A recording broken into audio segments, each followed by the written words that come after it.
Se a população simplesmente corrigisse a deficiência dessas duas substâncias, a gente resolveria aí uns 60%, 70% quase dos problemas de saúde, né, da população. Mas Segura. e quando o paciente não melhora, o que é mais importante? Ter razão ou ver o paciente melhor? Ficar bem com os coleguinhas ou realmente ajudar o paciente? O censo brasileiro provou que o brasileiro mesmo, a maioria do brasileiro, ela é desnutrida. Tem que escolher, ou ele vai ter um armário de suplementos ou ele vai ter um armário de medicamentos. A obrigação de qualquer profissional da saúde, seja ele que especialidade for, é corrigir uma deficiência. E é fato que a maioria da população urbana, ela é deficiente. Se a população simplesmente corrigisse a deficiência dessas duas substâncias, a gente resolveria aí uns 60%, 70% quase dos problemas de saúde, né, da população. E aí foi um choque para você, né? Quando Foi. você começou a receber esse outro tipo, mas nunca aprendi isso. Foi um choque, como diz o Dr. Laír, é mais difícil desaprender alguma coisa que você aprendeu errado do que aprender uma coisa nova, né? Quebrar paradigma também é Sim. muito difícil. Quebrar paradigma e sair da zona de conforto, as coisas ali Tem que ser bem forte. tem que ser bem forte, Porque né? você vai contra o sistema, né? Toda aquela zona de conforto, os colegas, todo mundo praticando a mesma coisa. Eu fiz o que eu podia fazer, né? Infelizmente não deu certo, paciência, assim mesmo, né? É, Vida que mas eu, segue, né? mas é o que a sociedade XYZ, de medicina tal, tal, é o que preconiza. Eu estou dentro do protocolo, então estou respaldado por aquele sistema, né? Isso, tá Mas segura. e quando o paciente não melhora, o que é mais importante? Ter razão ou ver o paciente melhor? Ficar bem com os coleguinhas ou realmente ajudar o paciente? Essa é uma pergunta filosófica, né? É uma pergunta que tem que fazer para o estudante de medicina no último dia antes de pegar o diploma ali, né? Tá vendo? Porque eu falo muito isso, né? O médico tem que olhar para o paciente. Eu falo isso tranquilamente, porque quase 30 anos fazendo entrevista com médicos, né? E várias reportagens, centenas de reportagens, e tem colega seu, né? Tem profissional médico que nem olha para o paciente, né? E ele quer ali que seja 10 minutos de atenção, né? O doutor Zeballos tem uma palavra que eu aprendi com ele, né? Acolhimento, né? Ainda Uhum. mais com essa última situação aí que o mundo inteiro viveu, a gente nem pode falar por causa da censura, acolhimento, né? A pessoa chega tão fragilizada, né? E ele vai ali, acolhe, não, vai dar tudo certo. Pode até ser que não dê, né? Mas você já deu uma palavra de ânimo, e essa palavra de ânimo pode ser o início do processo de cura, né? Sim, por isso que o efeito placebo funciona. É importante que o E paciente muito mais que muitas drogas caríssimas, né? é muito importante que o paciente acredite no tratamento, né, se sinta bem, né, assim como o efeito nocebo também, quando Sim. o médico tira a esperança e diz, olha, não há o que fazer, e ainda dá um prazo, né, isso também, é, isso também impacta, né? Hoje, cada vez mais a ciência mostra o quanto o impacto das emoções, do pensamento, interfere nos nossos genes. Não, isso está provado, né? Masaru Emoto, né? Aquele cientista japonês que fez a experiência da água, né? Colocando palavras positivas, amor, compreensão, gratidão. Depois tirou a fotografia, acho que a doutora sabe.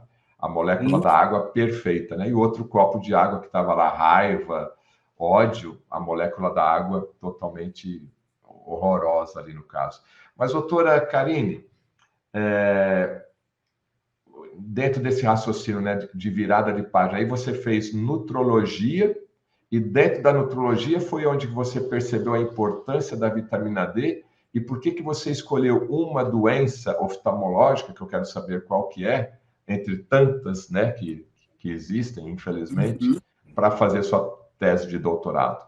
A vitamina D você aprendeu, você conheceu na nutrologia. Sim, eu conheci através do Dr. Lair Ribeiro, e que apresentou uma aula espetacular ali, todo o potencial de ação que essa molécula tem, que deveria ser chamada molécula do milênio, né? Porque não sendo uma vitamina, é um pró-hormônio que talvez tenha função maior do que muito hormônio, porque não se conhece um hormônio que tenha tantas funções, né, no nosso organismo, né?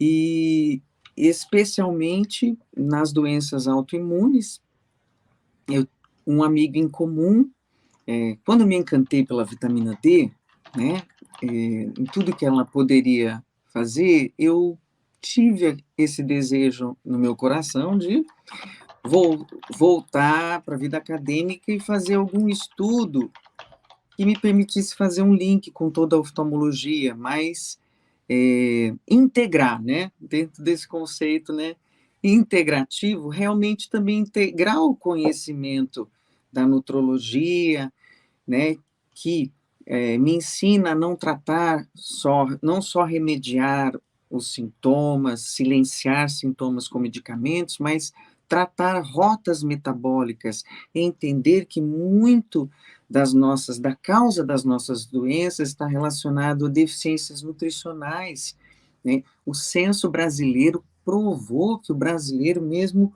a maioria do brasileiro, ela é desnutrida, tem níveis de desnutrição, pela qualidade do alimento que chega na nossa mesa, por razões inerentes ao solo, a toxinas ambientais, Agrotóxicos. agrotóxicos. Então, por melhor que a gente coma, ainda que sejam produtos orgânicos, aquele alimento não contém os nutrientes necessários. Então, hoje, na nossa realidade, quem quer ter saúde tem que escolher, ou ele vai ter um armário de suplementos, ou ele vai ter um armário de medicamentos.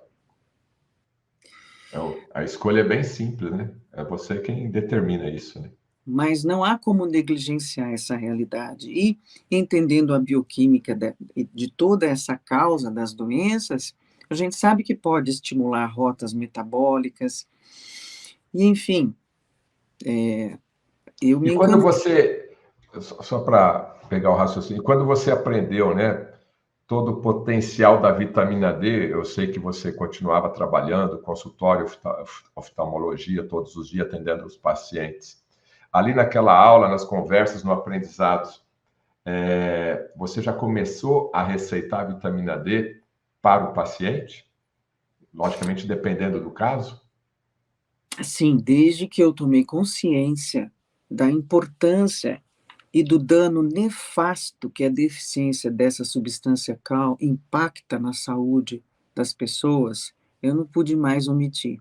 A obrigação de qualquer profissional da saúde, seja ele que especialidade for, é corrigir uma deficiência. E é fato que a maioria da população urbana, ela é deficiente em vitamina D. Ela tem níveis insuficientes, basta morar num, numa área A urbana. cidade média aí é você, né? Eu estou aqui embaixo de luz artificial, saio daqui, vou para o escritório, a doutora também. Então, hoje, você entra no carro, né? Todo aquele exemplo que é repetido, mas que é a pura verdade, né? Aí você já começou a pedir exame de vitamina D e outros exames para o paciente que ela vê se o meu grau de óculos está bom. E sempre saiu com uma receitinha, pelo menos vitamina D e magnésio, eu falo, né? Se a população simplesmente corrigisse a deficiência dessas duas substâncias, a gente resolveria aí uns 60%, 70% quase dos problemas de saúde, né, da população. Bom, e já que a sua especialidade é oftalmologia, dentro, então, a base aqui é vitamina D, mas fique à vontade, né? Quais suplementos, né, ajudam na saúde ocular? E aí eu queria fazer essa associação. Então, a vitamina D ajuda o que na visão? O magnésio ajuda o que dentro da visão? É lógico que o corpo está totalmente interligado, mas vamos focar aqui nos olhos.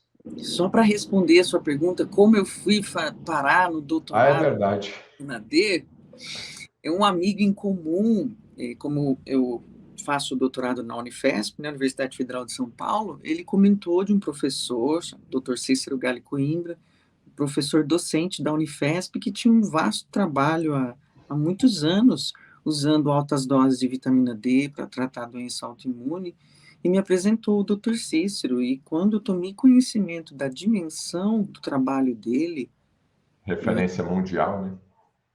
Mundial, internacional, e são 20 anos, né? Poxa, eu fiquei realmente Impactado. extremamente impactada, e para minha felicidade, ele aceitou esse co-orientador da minha tese, então, juntamente com a doutora Cristina Muccioli, né, da oftalmologia da Unifesp. Então, então, como a uveíte é uma doença autoimune ocular, que serve como um modelo de doença autoimune, né? Então, a gente escolheu essa doença ocular para fazer esse estudo randomizado e também ficamos muito felizes de ter, pela primeira vez numa universidade brasileira, a aprovação de um estudo duplo cego randomizado usando as doses que o Dr. Cícero usa.